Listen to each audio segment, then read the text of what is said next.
Mga bro, mukhang mas nagiging kapanapanabik ang laban sa Philippine Multi-Role Fighter (MRF) project.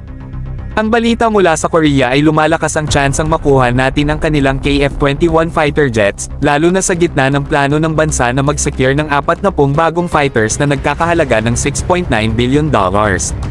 Kasama rin dito ang Turkish jets, na tila siniseryoso na rin ang pagsali sa ating MRF. Ngayon, pag-usapan natin ang KF-21. Ang big deal dito mga bro, ay ang advanced capabilities nito pagdating sa air combat at strike missions. Pinuno ito ng Korean Air Industries, KAI, ng cutting-edge tech, kabilang ang air-launched supersonic anti-ship cruise missiles. Kung may isasama ito sa lineup ng PAF, abay ibang level ng depensa ang dadalhin nito sa atin laban sa maritime threat sa South China Sea.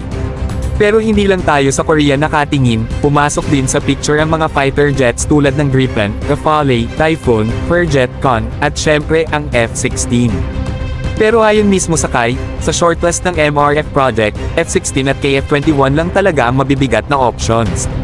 Mas focus na ngayon ang PAF sa quality, performance, at reliability ng mga jets na ito.